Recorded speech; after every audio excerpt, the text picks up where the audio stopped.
welcome to the channel, and today we're going to see if my C6 Z06 Corvette that is completely wrecked will start. And maybe if you guys get this video to 10,000 likes within 24 hours, I will post another video of potentially the first drive. So let's get on with today's video.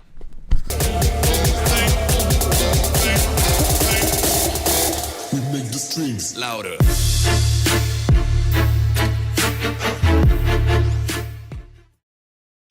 Alright guys, so it has officially been revealed. About a week ago, you guys seen a video of me actually ripping down to Texas, which was actually like 3 months ago when I picked up this 2009 C6 Z06 basically wrecked car. So you guys kind of got the story. He just bought it like the day before or 2 days before, was driving it home. There was a little bit of hurricane stuff going on, and driving it from Houston back to Dallas, and ended up running into some rain.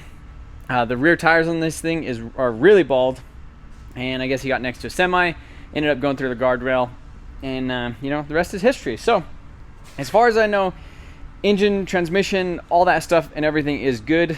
Obviously you could see in the pictures that it was on the road when it happened, but we have not been able to get this thing to start. So when we first got there, the battery was just completely dead.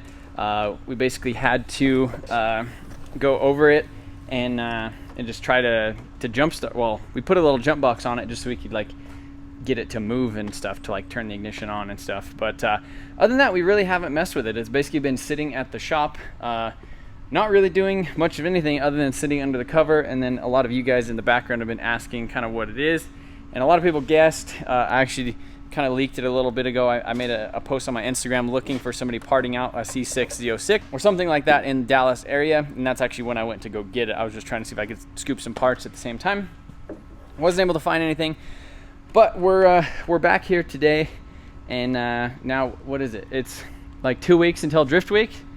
Ty's actually wearing the correct shirt because that's the Drift Week shirt. But right now, the 13th, Drift Week starts on the 3rd. The 3rd. So we have like, what was that, 20 days? 20 days, yes, including weekends, to get this thing ready for Drift Week. So this thing does have a previous salvage title on it. So it already has like a rebuilt from salvage title on it because it was a flood car back in the day. Hopefully we get this thing to run because, like I said, we sprayed some starting fluid in it and we made things happen, but we need to get it to actually run by itself. Need to plug in the battery. So we have some lights. We have some lights up front. Come over here, open this thing, and then sit down. These are the keys right here. So these cars have like a push button style deal on them. So it has basically a little button right here. You push the brake in. No fobs detected. Basically, this isn't a door. This is a door panel. That's what it is. I just went ahead and put a new battery in the key fob, and then that actually started working. So It's like the first time I've ever done that. That is the first time it's done that.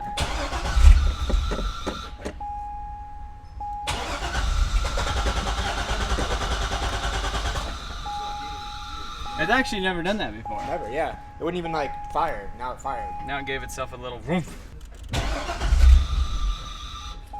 That's weird, because it did this. It's never actually done that. We do have a little bit of ether. Look, you have a fuel pressure gauge? Yeah. Grab it. So I borrowed the neighbor's fuel pressure tester. Got it all hooked up over here, so we're gonna give her Here we a go. try. I kind of want to see it too.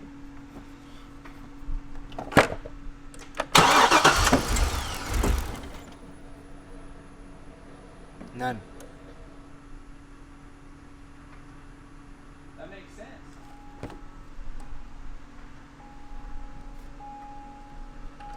No fuel pressure.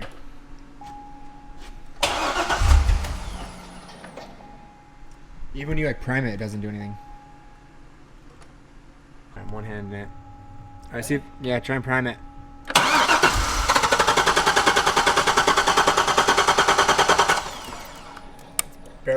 Barely flowing anything at all. It's probably just the residual that was in the rail. Huh. Yeah, I wonder if it, like, because you can hear the pump, like you can hear the fuel pump, but it's just not doing anything. You know? Could be like a smash line or something. Pinch line or something. Yeah, I kind of feel like we almost need to get it up in the air. Replace that. So one of the things that it did that made it really hard to get it on the trailer was this front upper control arm is actually busted. So I just got on Amazon, 2-day special. We got an upper arm ready to go. So we'll just probably smash that on the front, take some panels off of this thing so it's, you know, we're not like scraping our legs on freaking fiberglass when we're getting in it. But yeah, I think maybe getting it up in the air and then figuring out what's up with the fuel deal. All right, guys, so we got this thing up in the air and kind of seeing a little bit more of the damage. I wish I would have put this on up in the air actually like a couple weeks ago when I got this thing to kind of figure out a little bit more of the parts. I knew I needed a front cradle, and there is a guy that I've been in contact with that actually has one. I'm just trying to get back a hold of him essentially. But need the front cradle. You could see broke off this tab. This is an aluminum piece right here. Obviously we're going to replace that front arm up there on the top. I think the radiator is messed up. I'm not sure about the condenser, if the AC and all that stuff works. And then obviously this lower piece right here, this lower radiator support. So if we move along to the back, so we were cruising around under here, and we seen that the shield for the fuel tank had a big old gash in it. And this would almost make sense why it didn't have any fuel pressure, because it has a big old gash in the tank. So whatever hit this thing, it freaking sliced it just completely open, and that's why it actually didn't start, which fuel tank shouldn't be too big of a deal. I know a lot of people part these things out. There's a guy, I already have purchased some parts, and so should be able to get this thing together pretty quick. But I'm actually really glad that it's only the fuel tank. I thought we were going to deal with like some theft or some, like, you know, like I said, this was a previous flood car. So I thought we were like all the gremlins were just coming out right now. Whereas right now it's just this thing. So pretty stoked about that.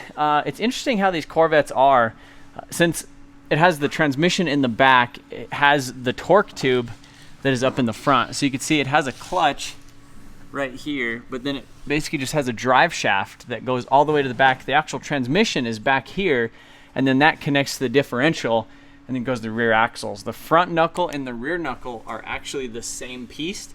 So you could like put the rear knuckle on the front technically, because it kind of has like a tie rod end looking thing right here. It's actually bent, yeah. So I think I need to do that. I wonder if these things have a rear steer, or if that's just kind of what they are. But yeah, so I need a new tie rod in. That's good. I need to jot that down in the notes for all the things. But they actually have a fiberglass leaf spring that is basically the suspension. So it has a shock absorber, but it has this as basically the coil spring, essentially, to keep the ride height and stuff. So interesting setup.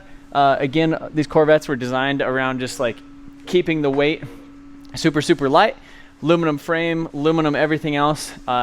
Cool thing about this thing being the LS7 is it actually has the dry sump setup. So the OEM dry sump setup, which isn't like a crazy road race thing, but I don't think people have too many issues with them. But oil lines go over here. There's like I think it's like an 8 or a 10 quart dry sump tank right behind this wheel, and that keeps it so you don't have any issues losing oil pressure or anything on track. But yeah, so we definitely have some things to order and get coming if we want to take this thing on Drift Week. So need this fiberglass thing right here that goes for the hood. But I guess we figured out, will it start?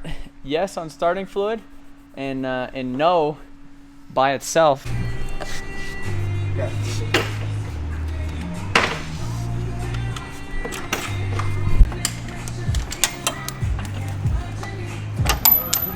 You see the shotgun?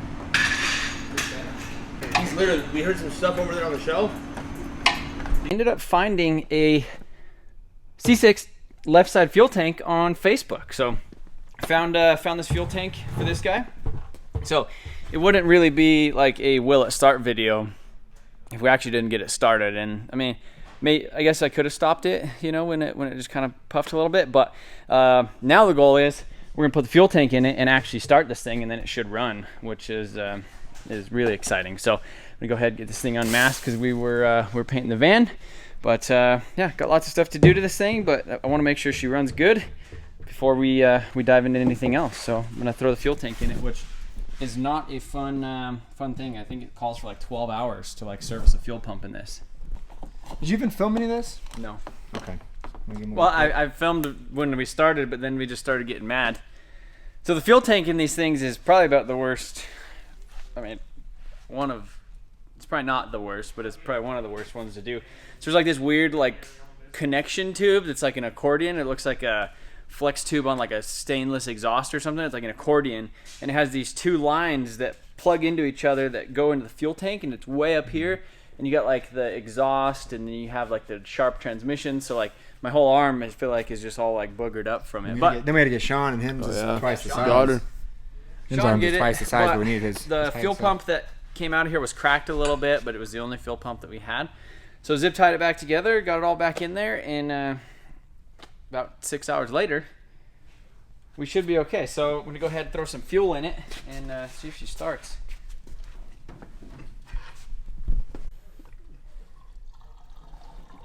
Let's just put a little bit, like a gallon in it, in case it leaks.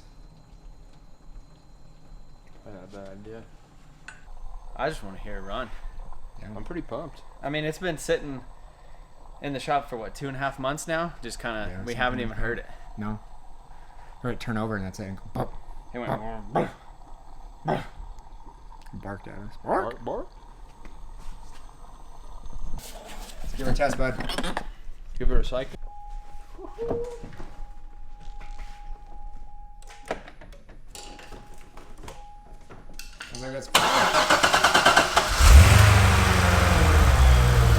Just like that.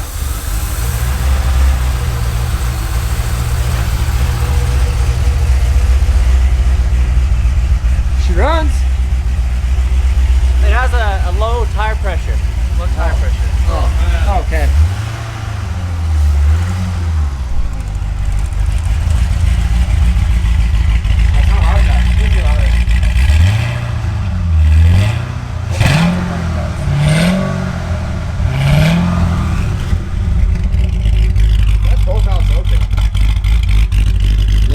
Open, which it shouldn't be. Yeah, the valves are open. I wonder if the solenoid is bad. Yeah, I have the. We need to put the intake on it with the mass airflow sensor too. Then it'll probably run a lot better. Yeah. Well, I mean, it's running all right now. Like, that's. Oh, it's because you have the traction control off. I think if you have traction control off, it opens the valves for like sport race competition mode or something. Where's the map? In the tube. You pulled it out of that intake, right?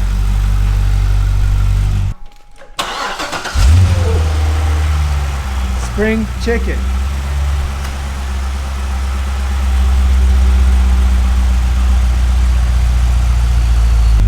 How's she looking? Oh, I should see if the AC works. That's what I need to do. That's the priority. We need ice cold AC. And this could just be the new daily. Probably gonna be the new daily. Drops frame rate. She got some oil pressures and everything though? No check engine lights, nothing. Ooh, ice cold. I got the heads-up display. I can't see it from here. You have to be like right behind it, I think. Give her a go.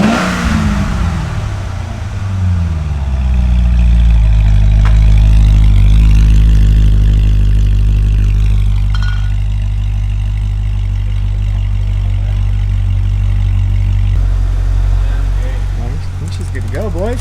Ready to rip, Ronnie. Good deal. What do you think about the van? Well, I like it. This is kind of what I wanted you guys to do, is to do this in the first place, but I wish they would have went a little bit darker on the color. Sorry, Eric. Okay. But yeah, besides that, it turned out real nice. This is what I'm going to do to my K10. A little bit darker though, probably like that Toyota sand. Like the TRD color? Yeah, yep. I'm going to use that on my K10. And do the same thing. That's what I was wanting on this, or the green, but it still looks nice. Looks real nice. She's here. She's just ticking away. I mean, it's not leaking anything, honestly.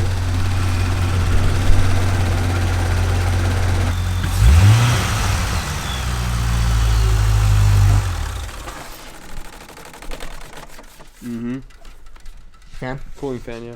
Yeah. That's good. It is good, yeah. Nice to know. Really good.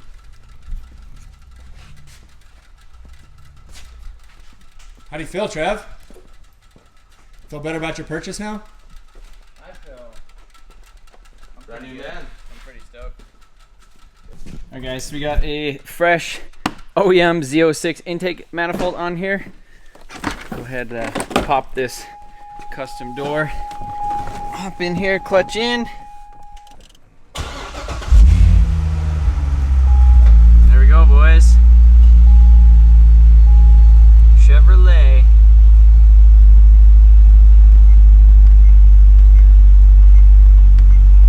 17,000 miles. 17,030 miles, which is crazy. Oil pressure and everything's good.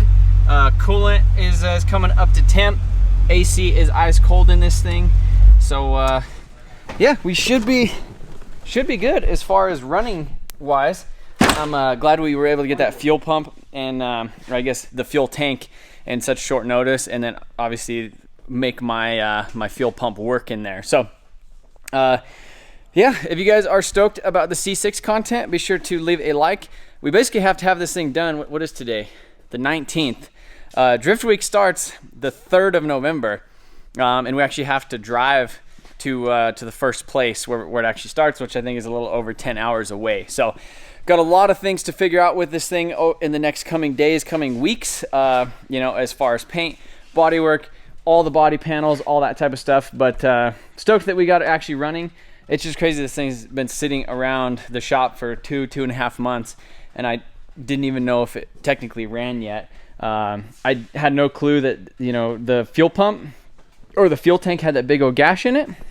So yeah, it's probably gonna be it for this video. Next video you should see is us gathering a lot of parts and probably taking this thing for its first drive. But this fuel tank, man, that's all it was.